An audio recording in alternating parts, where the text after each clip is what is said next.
Will I be dead by Christmas? That is the question I've been waiting to answer for the last 3 weeks. And to be fair, it's not the most accurate title for a couple of different reasons, but the main reason is simply because even 3 weeks ago, even when my oncologist said that to me, and he didn't use those exact words, but that's the message. That's what he was saying. So, it's not the most accurate title because even when he told me, I didn't believe it. That's always been my approach. It's like, yes, he's my oncologist. Yes, he's trying to do the best for me. Yes, he's the expert when it comes to this. Same for all the other doctors I've dealt with. But at this point, my approach has always been, and I've always felt it inside. It's like, somehow I'm going to be okay. Somehow I will survive. And that was not affected by my doctor saying that to me.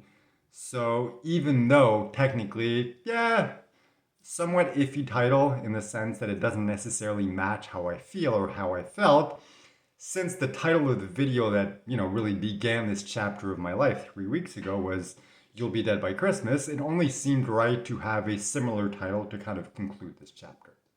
So with that being said, let's get into it. So after 3 long weeks of waiting, yesterday I had my meeting with my oncologist and I finally got the results of the test. Now, before that, I just want to quickly mention the way that it works when I go to the hospital. Sometimes it's split over 2 days, sometimes it's one day, but in this case, it was one day. So, started off with a blood test, then an hour later, the meeting with the doctor, and after that was the immunotherapy treatment. In between the blood test and the meeting with the doctor, they always weigh me. And obviously, they update everything in the system, and I also have a little notebook that they gave me. And we put the weight in there so I can track everything.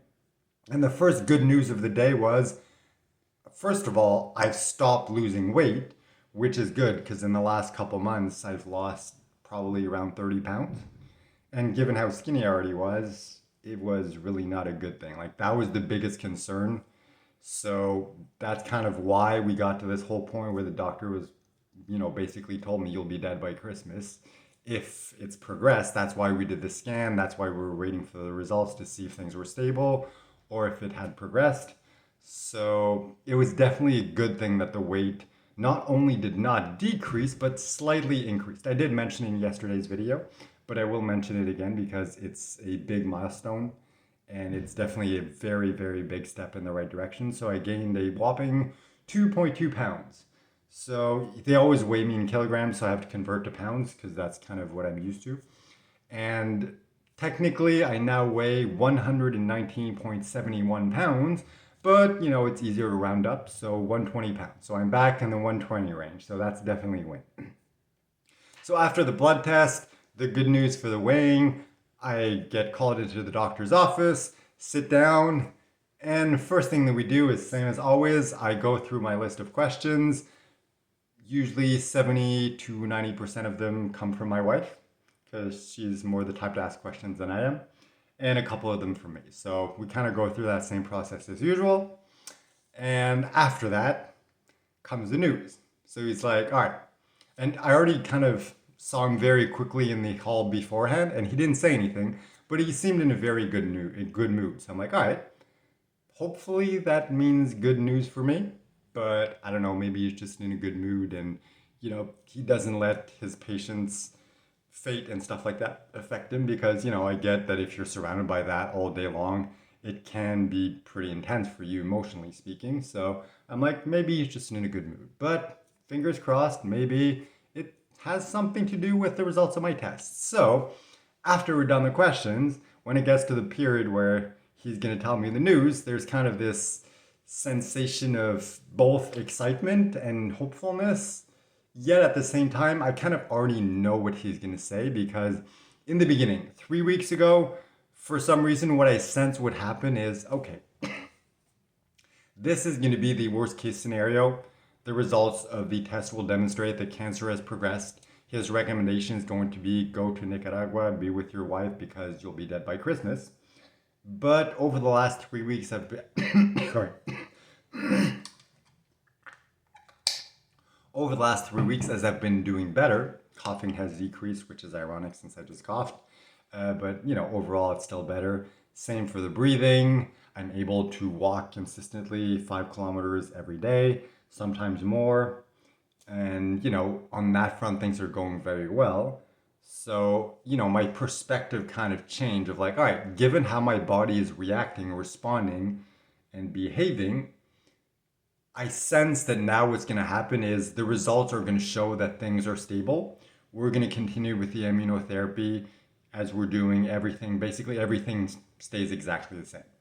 That's kind of what I was expecting. So when he went ahead and said, all right, we got the results of the test, everything is stable, so we continue everything exactly as planned. I was not surprised by that because by that point, that's what I sensed, that's what I felt, and over the last almost 15 months, I've become very good at just trusting my gut and sensing what's gonna happen kind of before it happens. Not always for the best, but I've just become very good at being in tune with that. So I wasn't really surprised on that front. What did surprise me slightly is when he's like, I'm really happy by the results, and honestly, I'm relieved. Given the situation 3 weeks ago when we last saw each other, your weight was decreasing, things didn't seem very well. So I'm, a little surprised by the results, very grateful, and I'm happy with how things turned out.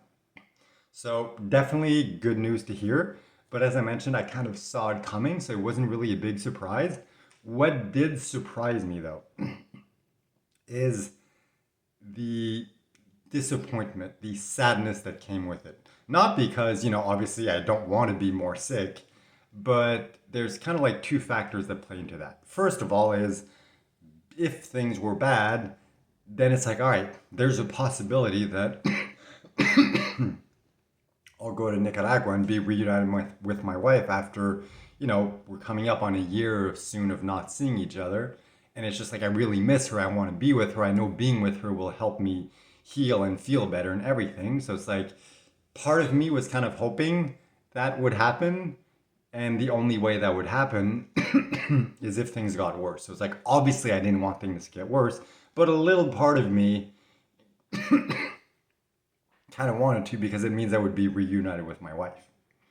So I didn't expect that disappointment because, especially, the day before I got the news that I'm not allowed to leave the country while in unemployment insurance. And plus, I was kind of expecting the results to be what they were, which is, everything's stable. We're going to continue with treatment. So every 3 weeks, you need to be here anyway. So it's like I couldn't go there for an extended period of time. And as I mentioned in the previous video, a trip there, even if it's a couple weeks, a month, whatever, how long it is, it would be probably around $3,000. That's kind of like the budget I would be expecting for that. So it's like, it just, given the financial situation, even though yes, the EI was approved and I'm going to be getting more money, it's like, there's always costs related to to everything, especially immigration and living apart and things like that. So, it's not time to, I don't want to say waste money, because obviously going to be with my wife and visit her is not a waste, but it's not the wisest investment of money at the moment. So it's just like, it became very clear once I got the news, I'm not going to be seeing my wife anytime soon unless things open up on the immigration front. We never know, that could pretty much open up at any moment, but we don't have any timeline. So it's just, I was surprised by that disappointment. So it's like, yeah, I was happy, I was relieved, I was proud of myself that I gained a couple pounds. But because I wasn't really surprised by what the doctor told me, I was kind of expecting it, that, like that sadness, that disappointment of not being able to see my wife hit me harder than I expected. And as a result of that, even though like in the moment I was happy and I was smiling and laughing when the doctor told me and everything, after that, like once I kind of like came down a little from that high, if you will, it's just like that sadness hit me and I wasn't expecting that. I'm just like, that's kind of what I felt for the rest of the day. And it was just strange. And now, it's the day after, everything's great. I'm just very happy and relieved. And, I've accepted this situation. Everything's for the best. I'm staying here. Everything stays the same. I focus on my health. My wife and I still speak every single day, so nothing changes on that front. So, I'm back to normal. I'm very happy with the results. It's just I did not expect that sadness and that disappointment. That's something that really surprised me from this. And I guess that's kind of the downside uh, of how I've trained myself, because that's the other point also I wanted to cover is I've trained myself to thrive in struggle, to be happy in unhappy situations, to have, you know, bad things motivate me rather than get me down. So it's like whenever I face a challenge, instead of, overwhelming me and destroying me, it just motivates me even more. So if it had been the worst case scenario, I just would have been even more motivated to beat the odds, to, prove everyone wrong, to survive. So that's kind of like another thing that went into it. So it's like obviously I'm not disappointed that, you know, I'm not worse, that things are stable, that I'm slowly getting better. But I do also know, okay, I've trained myself to be this way.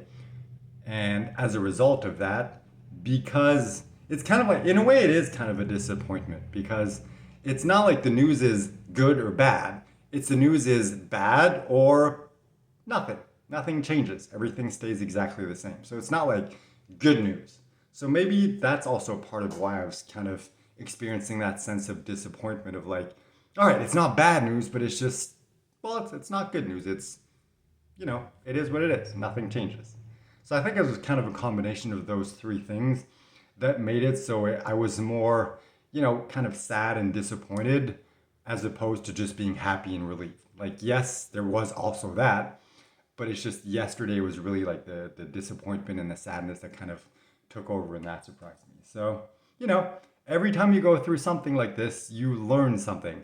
And so far, whenever stuff like this have happened, it's almost always been the worst case scenario. So I've kind of gotten used to that. And now that it wasn't, it was just like, oh, okay, this is a new experience. I hadn't really experienced that in a while.